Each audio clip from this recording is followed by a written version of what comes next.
പിണറായി വിജയൻ സഖാവാണ് പ്രതിപക്ഷ നേതാവെന്ന് പറയുന്നൊരു വാർത്ത കണ്ടപ്പോൾ രണ്ട് കാര്യങ്ങളാണ് എനിക്ക് തോന്നിയത്. ആ രണ്ട് കാര്യങ്ങളും വ്യത്യസ്തവുമാണ്, ഒരുപക്ഷെ പരസ്പര വിരുദ്ധവുമാകാം. രണ്ട് കാര്യം എൻ്റെ മനസ്സിലേക്ക് ചിന്ത വന്നതുകൊണ്ടാണ്. അങ്ങനെയും നമുക്കുണ്ടാവുമല്ലോ, ചില സമയങ്ങളിൽ ചിന്തകളിങ്ങനെ കോൺട്രഡിക്ടറി ആവാറുണ്ട്, ഒന്നൊന്നിന് കോൺട്രഡിക്ഷൻ ഉണ്ടാക്കും.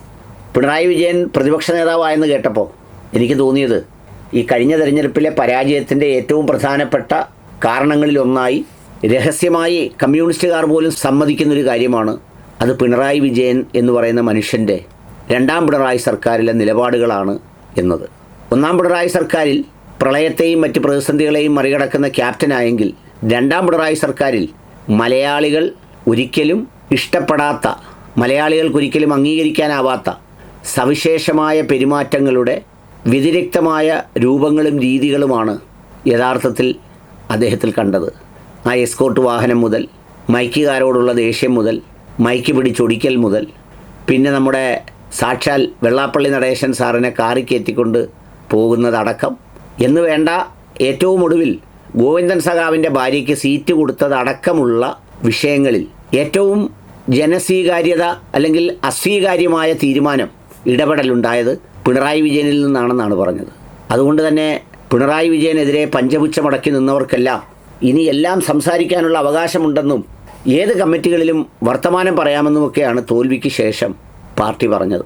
അപ്പം ഞാൻ ഓർത്തു, ഈ നടപടികളുടെയൊക്കെ ഭാഗമായി അദ്ദേഹത്തിന് പകരം ഒരു പുതിയ തലമുറയിലെ ആരെയെങ്കിലും ഒരാളിനെ പ്രതിപക്ഷ നേതാവാക്കും എന്നൊക്കെയാണ് വിചാരിച്ചതെങ്കിലും പ്രതിപക്ഷ നേതാവായത് അദ്ദേഹം തന്നെയാണ്.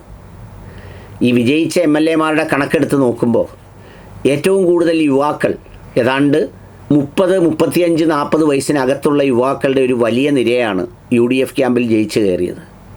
അതുകൊണ്ട് തന്നെ മറുവശത്തും അങ്ങനെയുള്ളവരെ ശക്തിപ്പെടുത്തി കൊണ്ടുവരും എന്നൊക്കെയാണ് വിചാരിച്ചതെങ്കിൽ അദ്ദേഹത്തിനെ ആക്കിയപ്പോൾ വഞ്ചി തിരുനക്കര തന്നെ എന്ന് പറഞ്ഞതുപോലെ ഇപ്പോഴും അദ്ദേഹം വന്നിരുന്നാൽ പഞ്ചമുച്ചമടക്കി നിൽക്കുന്ന ഭക്തരെ അതിനുള്ളിൽ ഉണ്ടാവുമല്ലോ എന്ന് തോന്നിപ്പോയി.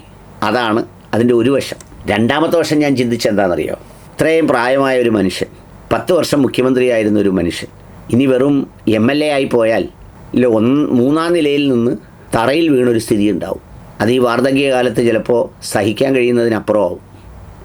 എന്നാൽ പ്രതിപക്ഷ നേതാവായാൽ ഈ മൂന്നാം നിലയിൽ നിന്ന് 2ലേക്കോ അല്ലെങ്കിൽ 1ലേക്കോ വീണ ഒരു പ്രതീതിയേ ഉണ്ടാവുള്ളൂ. കാരണം ഒരു ക്യാബിനറ്റ് മന്ത്രിയുടെ സംവിധാനം ഉണ്ടല്ലോ, ഒരു ഓഫീസുണ്ട്, അവിടെ കുറച്ച് കൂടുതൽ സ്റ്റാഫിനെ വെക്കാം, പിന്നെ ഒരു ഔദ്യോഗിക വാഹനമുണ്ട്, പോലീസ് സംവിധാനം അത്യാവശ്യം കിട്ടും. ഇതെല്ലാമായി ഈ പറയുന്ന വാർദ്ധക്യകാലം ആനന്ദകരവും സന്തോഷകരവും വിസ്മയകരവുമാക്കാൻ അദ്ദേഹത്തിന് അത് വഴിതെളിക്കും എന്നുണ്ടെങ്കിൽ ഒരു മാന്യമായ യാത്രയപ്പ് പോലെ അദ്ദേഹത്തിന് അത് കിട്ടിക്കോട്ടെ എന്ന് ഓർത്തു. ഏതായാലും എനിക്ക് 2 ചിന്തകളും തോന്നിയെങ്കിലും നിങ്ങൾക്കിതിൽ ഏത് ചിന്തയാണ് വന്നത് എന്നുള്ളത് കൂടി സൂചിപ്പിക്കാം.